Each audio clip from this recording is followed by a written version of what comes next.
A Boeing 777-200 of Malaysia Airlines departs Amsterdam Airport Schiphol for Kuala Lumpur, Malaysia. Flight MH17 enters Ukrainian airspace at an altitude of 33,000 feet, following airway Lima 980. The crew diverts a short distance to the north to avoid some thunderstorms when returning to the airway in the eastern part of Ukrainian airspace. In this region, an armed conflict between the Ukrainian government and armed groups is in progress. Therefore, lower levels of the airspace are restricted for civil air traffic. Flight MH17 is routed above this restricted airspace to waypoint Romeo November Delta in the Russian Federation. Until that moment, the flight proceeds normally.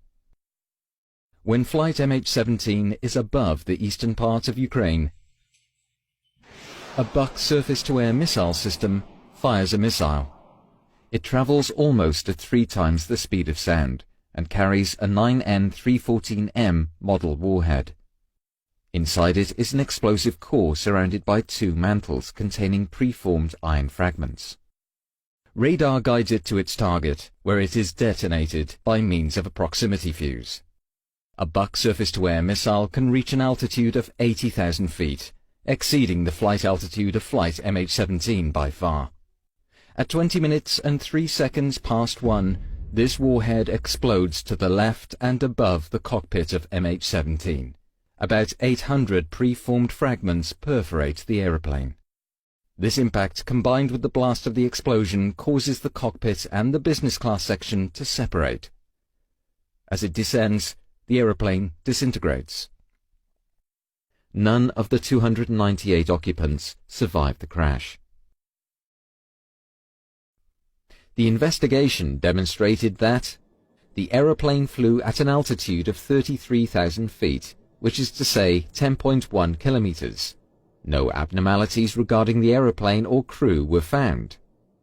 The flight proceeded normally, and no malfunctions of any system or oral warnings were recorded.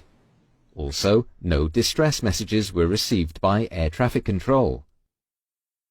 Both flight recorders stopped abruptly at 13:20:03, and from that time, the flight crew of MH17 did not respond to air traffic control messages.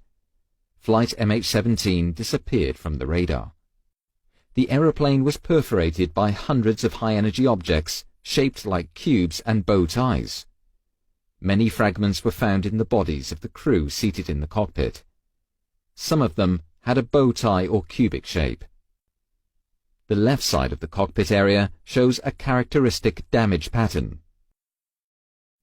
Traces of explosives were found in the wreckage and on the missile fragments found. Paint on fragments found inside the wreckage matches paint on the recovered missile parts. The point of detonation was determined by the spray pattern on the cockpit and by simulations, and was confirmed by the recorded sound peak. The impact and blast resulted in the aeroplane's disintegration. The wreckage of the aeroplane was distributed over 6 different sites, consistent with the way the aeroplane broke up in the air.